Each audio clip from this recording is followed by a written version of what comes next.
இயற்கையான டேட்ஸ், பாதாம், பிஸ்தா, cash and honey கொண்டு தயாரிக்கப்பட்ட lion date nut bites. Lion date nut bites. சென்னையில் இருந்து மூணாருக்கு திண்டுக்கல் வத்தலகுண்டு நெடுஞ்சாலை வழியே 45 பயணிகளுடன் சென்ற சுற்றுலா பேருந்து ஓட்டுநரின் கட்டுப்பாட்டை இழந்து சாலையோர பகுதியில் இருந்த வீட்டுச் சுவரில் மோதிய சிசிடிவி காட்சி வெளியாகியுள்ளது.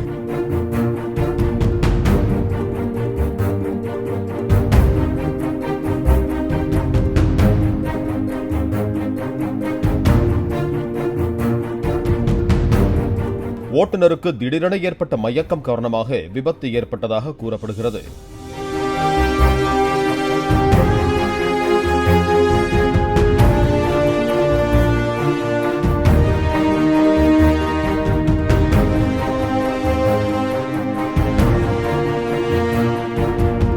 இயற்கையான டேட்ஸ், பாதாம், பிஸ்தா, கேஷு அண்ட் ஹனி கொண்டு தயாரிக்கப்பட்ட lion date nut bites. Lion date nut bites. Play store மற்றும் ஆப் ஸ்டோரில் இருந்து பாலிமர் செயலியை QR கோடு மூலம் பதிவிறக்கம் செய்யுங்கள். செய்திகளை உடனுக்குடன் பெறுங்கள்.